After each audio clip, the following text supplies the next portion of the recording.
पूछे मम्मी भैया कहाँ है, मैं क्या बोलूँगी उसको। मैं हर तरह से मैम मुझे न्याय दिला दूँ, बस और कुछ नहीं चाहिए। पुलिस प्रशासन होश में हो, होश में हो, होश में हो। विद्यालय प्रशासन उस घटना को आत्महत्या के रूप सरकार इसका जवाब दे और छात्रों के साथ न्याय करे। पाटन के नवोदय स्कूल की घटना है, जहां पर धीरज वर्मा नाम का एक लड़का वहां पर पढ़ता था और वहीं पर हॉस्टल था तो वहीं पर रहता था घर से दूर। लेकिन जब कई सारे दिन हो गए और उसके बाद बातचीत होना कम हो गई और उसके बाद उनके पेरेंट्स से जब बात करी तो निकल कर आता है कि मम्मी सब ठीक है। लेकिन कुछ ही दिन बाद पता चलता है कि वो लड़का अब नहीं रहा और स्कूल से फ़ोन जाता है। प्रिंसिपल कहता है कि आप लोग पाटन के अस्पताल में पहुंच जाएं। जब वो लोग वहां जाते हैं तो बच्चे की हालत है काफ़ी गंभीर होती है। क्या पूरा मामला है, पाटन से जयपुर तक कैसे पहुंचा और आज के क्या हालात है देखिए, क्योंकि आज ये पोस्टर आप देख रहे होंगे, इस पोस्टर में साफ तौर पर लिखा हुआ है छात्र धीरज वर्मा को न्याय दो, आरोपियों को गिरफ्तार करो। क्या कुछ पूरा मामला है, बात करने की पूरी कोशिश करेंगे। यहाँ पर क्या हुआ, ये पाटन का मामला जयपुर तक कैसे आया, अलग अलग हॉस्पिटल्स में आप लोग गए, ये क्यों नहीं पाटन से जो है सुलझा मामला, वहाँ के पुलिस बयानों ने क्या करा, प्रशासन ने क्या किया और वहाँ पर क्या कुछ पूरा मामला है। देखिए, नीमका क्षेत्र का छात्र है, वो 10वीं कक्षा के अंदर नवोदय विद्यालय है पाटन के अंदर वो पढ़ता था। जैसा कि मुझे पीड़ित परिवार ने और नीमका थाना क्षेत्र के स्थानीय लोगों ने मुझे बताया कि भाई ऐसे ऐसे बच्चे का ऐसे घटना हुई है और विद्यालय प्रशासन उस घटना को आत्महत्या के रूप में देने का काम कर रहे हैं। तो मैं इन लोगों के बीच में आई हूँ, पीड़ित परिवार से मैं मिली हूँ। जैसा कि मैंने वो बच्चे की जो घटना हुई वो फ़ोटोज़ देखी, उसके अंदर शारीरिक गंभीर चोटें लगी हुई हैं, पैरों में, हाथों में, नाखून के निशान तक हैं उस फोटो के अंदर। तो मुझे नहीं लगता वो आत्महत्या की घटना है, ये साफ दिखता है कि ये हत्या है। लेकिन पुलिस प्रशासन के थाने के अंदर रिपोर्ट भी दर्ज की है और पुलिस प्रशासन भी इस मामले को कहीं ना कहीं दबाने की कोशिश कर रही है, क्योंकि जब मुकदमा हो गया, इतनी बड़ी घटना हो गई, उसके बावजूद पुलिस कोई एक्शन नहीं ले रही। मतलब वहाँ जाके किसी छात्र से या स्टाफ के किसी व्यक्ति से उन्होंने कोई जानकारी नहीं ली अभी तक। तो कहीं ना कहीं इस मामले को दबाया जा रहा है। ये मामला बहुत छोटा मामला नहीं है, ये शिक्षण संस्थानों के अंदर हत्या होना बहुत गंभीर मामला है। फिर सुरक्षित है कहाँ? स्कूल के अंदर बच्चा के साथ इतनी बड़ी घटना हो गई और विश्वविद्यालय प्रशासन एक भी व्यक्ति, यहाँ प्रशासन का एक भी व्यक्ति पीड़ित परिवार के साथ में नहीं खड़ा।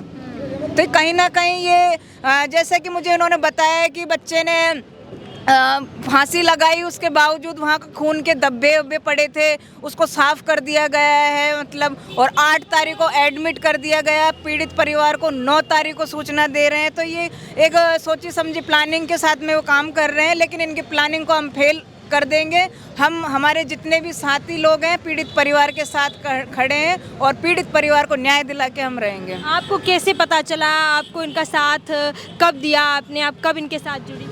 मेरे को सोशल मीडिया के माध्यम से भी पता चला। बाकी मेरे नीमका थाना के जो प्रमुख लोग हैं, स्थानीय लोग हैं, उन्होंने मुझे कांटेक्ट किया कि आप इस मामले को देखो और हमारी मदद करो।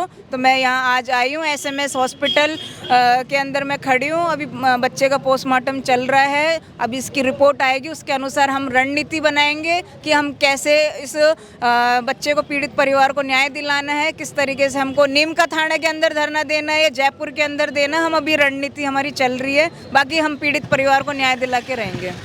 आप बच्चे की माँ है, क्या हुआ था, कैसे आप लोगों को पता चला और फिर आपने जब स्कूल में बात की तो वहाँ के प्रिंसिपल भी होंगे, फुटेज भी आए होंगे आपके पास, कैसे क्या पता चला? नहीं है मैम, हमें तो बस ओनली यही कहा गया था कि बच्चा बीमार हो रहा है, इसको नीमका थाना अस्पताल में लेके आ रहे हैं, आप जल्दी से जल्दी अस्पताल में पहुँचे। ना हमारे से कोई प्रिंसिपल से बात हुई है, ना किसी से नहीं बात हुई है हमारी। प्रिंसिपल बात नहीं कर रहे? नहीं है, अभी तक हमें कोई भी नहीं किया है अभी तक। ना प्रिंसिपल आया है, मतलब आए भी नहीं है, और ना संभाला है, ना अभी तक कोई ये चीज़ का ये नहीं है वैसे। और मेरे बच्चे ने आत्महत्या नहीं की है, मेरे बच्चे का मर्डर हुआ है, मुझे न्याय चाहिए। और मैं मेरे छोटे बच्चे को क्या मुंह दिखाऊंगी, वो भी ऐसे पूछेगा मम्मी भैया कहाँ है, मैं क्या बोलूँगी उसको।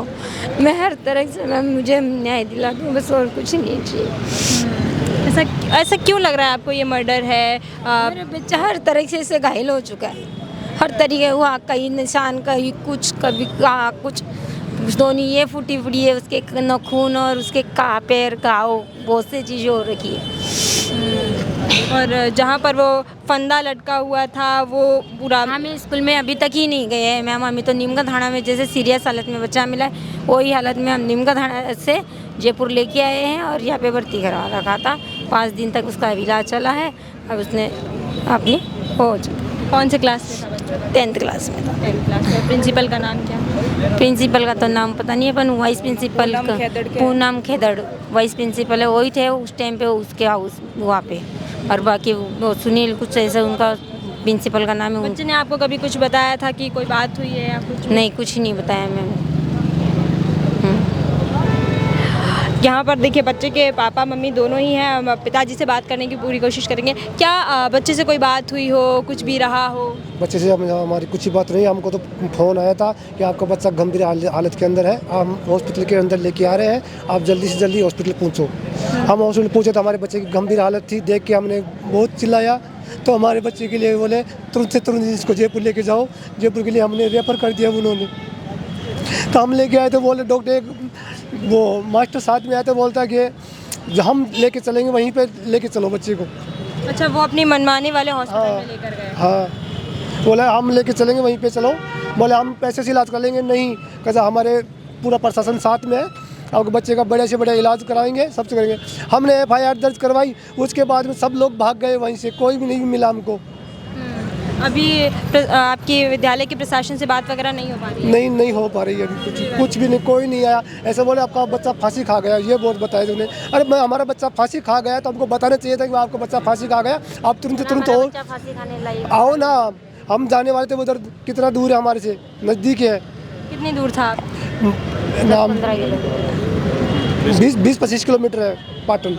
और डेली बात भी नहीं होती होगी बच्चे? नहीं, बच्चे से डेली उधर फ़ोन, ऑनलाइन फ़ोन है नहीं। वैसे कोई गार्डन जाता है तब बात करता है बच्चा। कितने दिन में बात होती थी? बच्चे तो देखो, वो कोई भी जाएगा उससे तब फ़ोन मिलता था, तब भी बात करता था बच्चा। तो वैसे उसने बात कुछ नहीं बताया था? होती। नहीं, बच्चे ने कुछ ही नहीं बताया अब तक। अभी आप लोग यहाँ पर आए हैं तो मॉर्चुरी में अभी पोस्टमार्टम चल रहा है? हाँ, मोर्चरी के अंदर पोस्टमार्टम चल रहा है अभी। हमें पोस्टमार्टम की रिपोर्ट दिवाई जाए, बच्चे के साथ क्या हुआ है वो हमें बताया जाए। हमारे बच्चे से न्याय होना चाहिए, न्याय नहीं कर देना। हम गरीब आदमी, हम मजबूर है थोड़ा सा, हमें हमारी मजबूरी को सोचा, हमारे बच्चे से न्याय होना चाहिए, अन्याय नहीं होना चाहिए मेरे बेटे के साथ। अभी आप लोगों ने इनका साथ देने का सोच ही लिया है, तो क्या कुछ आगे रहने वाला है? देखिए, धीरज वर्मा 10वीं क्लास में पढ़ता था, नवोदय विद्यालय में पढ़ता था, जो रेजिडेंशियल विद्यालय है, और उसमें एक बच्चे की मौत होना मतलब कितने छात्र भय में हैं, इसका कारण क्या है? वहाँ पर बच्चे की मौत होते ही तुरंत रूम को धोया गया, पहली बात। खून फर्श पे मिला और दीवारों पे मिला। अब सुसाइड में दीवार पे और फर्श पे खून किस तरह से आता है हमें नहीं मालूम। मीडिया को, जो स्कूल स्टाफ है, प्रशासन है, वो अंदर नहीं घुसने दे रहा, उनको किस बात का डर है? दूसरी बात। तीसरी बात, चौथी बात, सारे बच्चों को स्टाफ बैठ के ये समझा रहा है, अगर कोई मीडिया आए, कोई पुलिस आए तो आपको ये कहना है कि हमें नहीं पता है। बच्चे की बॉडी के ऊपर चोट के निशान हैं, ये स्पष्ट हो रहा है। हमें अंदेशा है कि बच्चे के साथ पहले मारपीट हुई है, उसके बाद जो भी आगे का कदम उठाया गया है। इस मामले में कलेक्टर महोदय नवोदय विद्यालयों की मॉनिटरिंग करते हैं, चेयरमैन होते हैं, उनकी जिम्मेदारी बनती है तत्काल प्रभाव से विद्यालय का दौरा करें, SP से बात करें, IO से बात करें, और खुद की मॉनिटरिंग में इन्वेस्टिगेशन चले। दूसरी बात, डिस्ट्रिक्ट एडमिनिस्ट्रेशन लेवल भी कलेक्टर के पास होता है, वो तय करें कि परिवार को क्या अधिक से अधिक दे सकते हैं। एक दूसरी बात और है कि कलेक्टर ये तय करे परिवार को क्या कंपनसेशन देता है, और जो नवोदय एलुमिनाई होती है उनकी तरफ से क्या मदद करवाना चाह रहा है।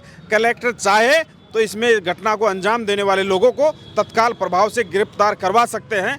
और सबसे बड़ी इंपॉर्टेंट बात यह कहना चाहता हूं कि दीपावली के दिन है, सबके बच्चे खुश होकर सामान लेकर, अपना घरे कार्य लेकर घरों की तरफ आ रहे हैं।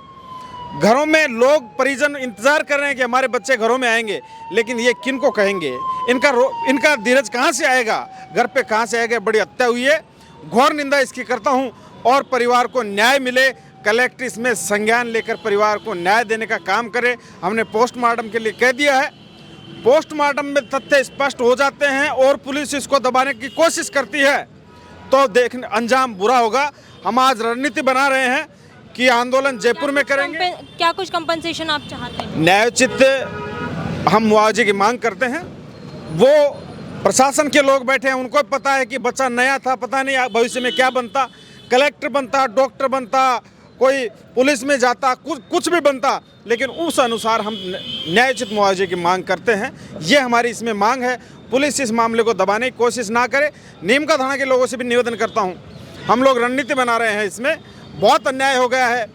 एक डाबला के अंदर अधिकारी को टॉर्चर करने का मामला है, अजय के परिवार पहले से धरने के ऊपर बैठे हैं, और कई सारे मामले हैं। अन्याय अत्याचार बहुत बढ़ता जा रहा है। मैं सबसे अपील कर रहा हूँ, इसमें हम रणनीति बना लेते हैं, इसके बाद हम आंदोलन की रणनीति तय करेंगे कि किस दिशा में इस आंदोलन को बढ़ाते हैं। जयपुर में बैठे हैं, हमने पहले भी यहाँ पर आंदोलन किए हैं। सरकार इसका जवाब दे और छात्रों के साथ न्याय करे, धीरज के परिवार को न्याय देने का काम करे, हम ऐसी उम्मीद करते हैं। आपने कहा कि आंदोलन, लगता है आपको आप यहाँ धरना स्थल पर धरना दे पाएंगे? किसी तरह का धरना स्थल आप बना पाएंगे? सरकार नहीं चाहती किसी भी एजिटेशन की आवाज़ उठे, लेकिन हम चाहते हैं कि शोषित समाज की आवाज़ उठे, और उसके लिए चाहे हमें कितना भी बड़ा रिस्क लेना पड़े।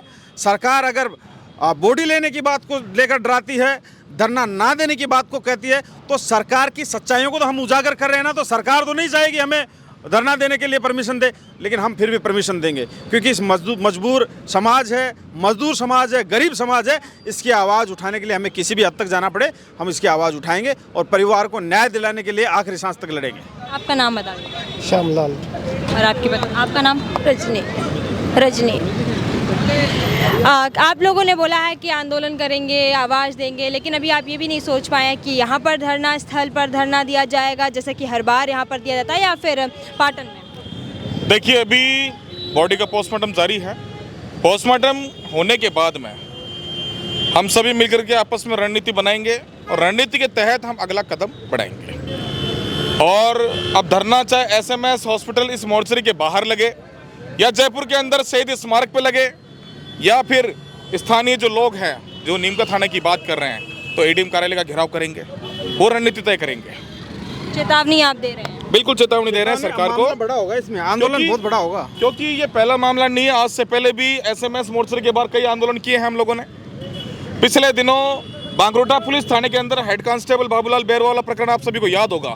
6 दिन तक यहाँ लगातार धरना जारी था। यही प्रशासन था, यही सरकार थी और यही पीड़ित लोग थे। तो ऐसी बात नहीं है, हम पहले इंसान नहीं है, नए इंसान नहीं है। ये प्रशासन को और सरकार को चेता देना चाहते हैं हम लोग। कि सुसाइड और मर्डर, इन दोनों बातों में दो बातें चल रही है कि स्कूल वाले कह रहे हैं ये सुसाइड, और अभी हमने पीड़ित परिवारों से बात की तो वो बोल रहे हैं ये मर्डर। देखो, जो फोटोज़ है, जो निशान है बॉडी पे, फांसी अगर खाएगा बच्चा, तो पहले तो मैं बता दूं 14 वर्ष का बच्चा मैच्योर नहीं होता, कोई और टेंशन नहीं होती, फांसी की खाने की ऐसी कोई भी बात नहीं है। लेकिन जो प्रशासन है और जो सरकार है वो इस मामले को दबाना चाहती है, क्योंकि दलित तो गाजर मूली की तरह काटे जा रहे राजस्थान में, इनकी कोई वैल्यू नहीं समझा रही। बाबूलाल वाला प्रकरण हुआ था, उसमें भी यही हुआ। अजय बड़ाई वाला मैटर था, उसमें भी यही हो रहा है। धीरज भाई है, इनके में भी यही हो रहा है। दूसरी बात मैं ये कह देना चाहता हूँ कि सरकार कब तक दलितों पे शोषण करेगी, कब तक इन मुद्दों को दबाएगी। गीगराज भाई, रवि भाई एक मुखर आवाज़ है, हम इनके साथ हैं और इस मामले को हाई लेवल तक पहुंचाएंगे और परिवार को जो भी यहाँ सुनिश्चित करेंगे कि धरना यहाँ देना है या फिर नीमका थाना देना है या शहीद स्मारक देना है, उसको कदम से कदम आगे बढ़ाएंगे। बिल्कुल। तो देखिए, आपने सुना ही होगा, हमने पीड़ित परिवारों से यहाँ पर साथ दे रहे काफ़ी सारे यहाँ पर जो लोग हैं उनसे भी बातचीत किया, जो कि पूरे पाटन का जो मामला है जिसमें धीरज वर्मा का जो ये जान चली गई, अब वो नहीं रहा है। वो बच्चा नवोदय विद्यालय में पढ़ता, जहाँ के प्रशासन ने विद्यालय के प्रशासन ने अब पल्ला झाड़ लिया और कहीं से कहीं तक कोई जवाबदेही है वो नहीं दे रहा है। एफआईआर भी दर्ज करवाई थी। हालांकि अभी की बात करें तो अभी मोर्चरी के बाहर अभी हम खड़े हुए हैं, जहाँ पर बच्चे का पोस्टमार्टम चल रहा है। अभी पोस्टमार्टम की रिपोर्ट के बाद ही पता चल पाएगा कि आगे की क्या कुछ रणनीतियाँ रहेंगी, क्योंकि कंपनसेशन जिसे मुआवजे कहते हैं, उस मुआवजे को लेकर आज यहाँ तक पहुँचे। और अभी आप लोग ये जो आवाज़ें सुन रहे होंगे, ये मॉर्चरी के बाहर की तस्वीरें हैं, जहां पर इन पीड़ित परिवारों के आवाज़ है वो ये लोग बन रहे हैं।